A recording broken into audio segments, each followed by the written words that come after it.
Karur rowdy பசங்க இருக்கிற ஊரா? ஹலோ, பார்த்து பேசுங்க. அது சார், பார்த்து பேசுங்க. அதானே 6 மாசம். சரி, ஒரு கணக்கு வச்சிருக்கீங்க 6 மாசம்.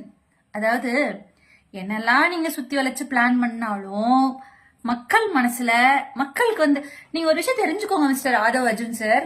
மக்களுக்கு யாரெல்லாம் இதுவரைக்கும் நல்லது பண்ணியிருக்காங்க, சேவை பண்ணியிருக்காங்க, போடுற ஒரு ஒரு ஸ்கீமும் எந்த அளவுக்கு மக்களுக்கு யூஸ்ஃபுல்லா இருக்குன்றது மக்களுக்கு தெரியும். சரியா?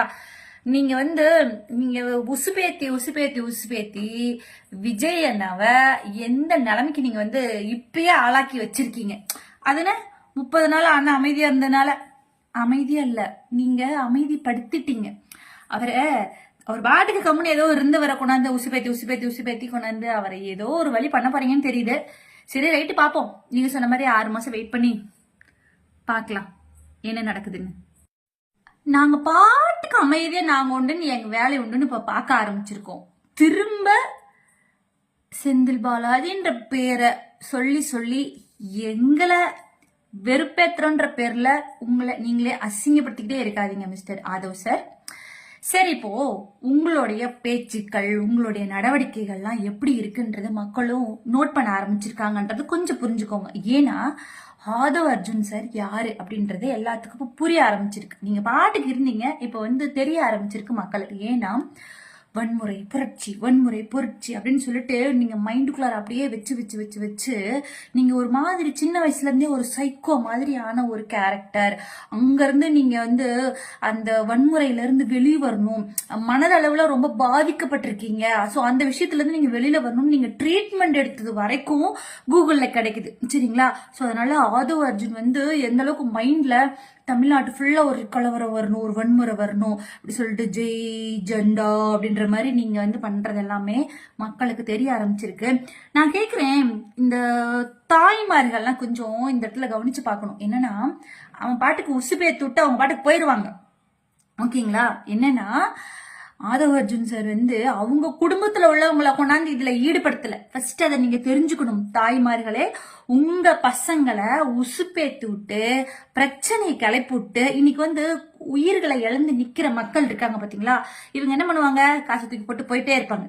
அதாவது ஒரு போர்க்களத்துல 10 பேர் போறது இதுதானே. அந்த மாதிரி இவங்க ஒரு ஏதோ ஒண்ணு வரணும், ஏதோ ஒண்ணு புரட்சி வெடிக்கணும் அப்படின்னு சொல்லிட்டு இவங்க பண்றதெல்லாம் வாரிசுகளை இழந்து, கணவனை இழந்து, குழந்தைகளை இழந்து, மனைவியை இழந்து, இந்த மாதிரி உயிரிழப்புகள் நேர்ந்தும் இன்னமும் ஆதவ் அர்ஜுன் உசுப்பேத்தி விட்டுட்டு இருக்காரு தமிழ்நாட்டு மக்களை, தமிழ்நாட்டு பசங்களை. இளைய சமுதாயமே கொஞ்சம் கேர்ஃபுல்லா இருங்க. உங்களுடைய ஆர்வத்தை தூண்டி விட்டு அவங்க அதுல குளிர் காஞ்சிட்டு இருக்காங்க. இதுல கொஞ்சம் தெரிஞ்சு புரிஞ்சு நடந்துக்கோங்க. தாய் குலங்களே உங்களுடைய பசங்களை கொஞ்சம் கேர்ஃபுல்லா வச்சுக்கோங்க. உசுப்பேத்துறவன்ட்ட உம்முனும், கடுப்பேத்துறவன்ட்ட கம்முனும் இருக்கணும்னு உங்க தலைவர் தான் சொல்லியிருக்காங்க. கொஞ்சம் பார்த்து நடந்துக்கோங்க. இவங்க பாட்டுக்கு உசுப்பேத்து விட்டு போயிருவாங்கப்பா, பாத்துக்கோங்க. சரி, திரும்ப திரும்ப ஏன் செந்தில் பாலாஜி அண்ணா பத்தியே உள்ள இழுத்து பேசிட்டே இருக்க? உங்களுக்கு எல்லாம் பேசுறதுக்கு டாபிக்கே ஒண்ணுமே கிடைக்கலையா? ஒரு டாபிக்கும் கிடைக்கலையா? செந்தில் பாலாஜி அண்ணாவை சுத்தி சுத்தி ஏன் எப்படியே பண்ணிட்டே இருக்கீங்க?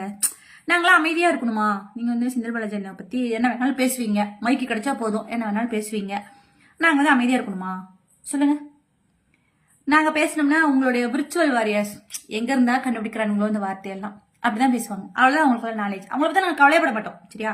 ஆனா ஆதவ் அர்ஜுன் வாயில இருந்து திரும்ப திரும்ப செந்தில் பாலாஜின்னு பேர் வந்துச்சுன்னா அப்ப நாங்க சும்மா இருக்க மாட்டோம். சொல்லிட்டோம், நாங்க சும்மாவே இருக்க மாட்டோம். எங்களுக்கு இப்ப மக்கள் படி 1000 இருக்கு, நாங்க பண்ணிட்டு இருக்கோம். பட் நாங்க பாட்டுக்கு, அதாவது அரசியல்லாம் என்னன்னா, நீங்க உங்களுடைய வேலை என்ன, நீங்க என்ன பண்ண போறீங்க, என்னெல்லாம் பிளான் வச்சிருக்கீங்க அதை சொல்லுங்க. பிஜேபி கூட நீங்க சேர்ந்து என்னெல்லாம் பிளான் வச்சிருக்கீங்க, தமிழ்நாட்டை எந்த அளவுக்கு சீர்குலைக்கணும்னு பிளான் வச்சிருக்கீங்க, மக்களை இன்னும் 41 பேர் மாதிரி இன்னும் எல்லா ஊர்லயும் எத்தனை பேர்த்த தும்சம் பண்ணலான்னு பிளான் வச்சிருக்கீங்க, அதை பத்தி பேசுங்க. திரும்ப திரும்ப ஏன் செந்தில் பாலாஜியே நல்லா வருது எனக்கு.